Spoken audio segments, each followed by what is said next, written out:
Good evening, this is DRM News with a breaking story from Tel Aviv, where Israeli citizens are voicing deep concerns over Prime Minister Benjamin Netanyahu's new plan to take military control of Gaza City.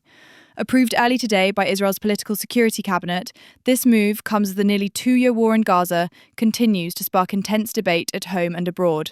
Let's get to the heart of the story.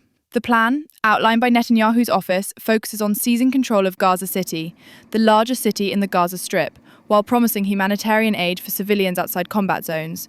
The statement from the Prime Minister's office emphasised that the Israeli Defence Forces, or IDF, will spearhead this operation. However, the decision has raised alarm among Israelis, many of whom are worried about the 50 hostages still held in Gaza, 20 of whom are believed to be alive, and the growing toll on Israeli soldiers.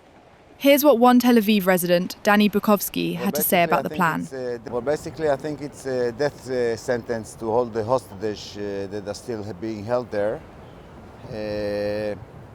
It's the wrong decision to do it at this time. I think that we have to bring all the hostages back home safely.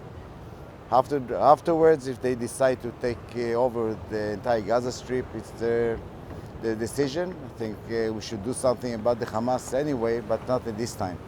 The announcement follows Netanyahu's broader statement on Thursday that Israel intends to take military control of the entire Gaza Strip. However, Friday's plan narrows the focus to Gaza City.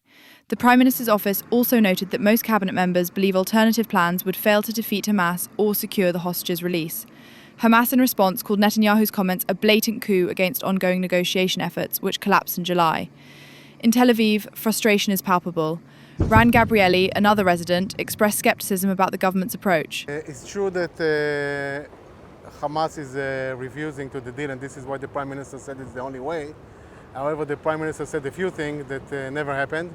And unfortunately, almost 700 days after October, we still have 50 hostages in Gaza, and still Israeli soldiers are being killed. And we need to have a serious change. I think, first and foremost, we need to bring the hostages home. That's most important. And after that, I think that the war in Gaza needs to end because so many soldiers are dying.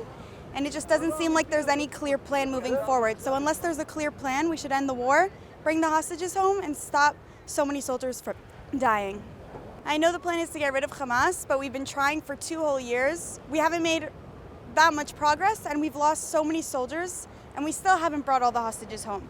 So it just doesn't seem that there's any real forward movement with this plan. And unless we can get rid of all of Hamas in one go, just think that the hostages need to be top priority, and then we need to stop all of our soldiers from dying.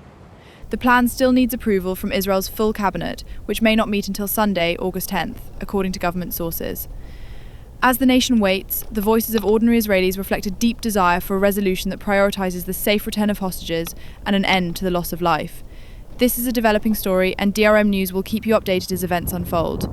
For now, the focus remains on Tel Aviv, where citizens are calling for clarity, peace, and above all, the safe return of those still held in Gaza.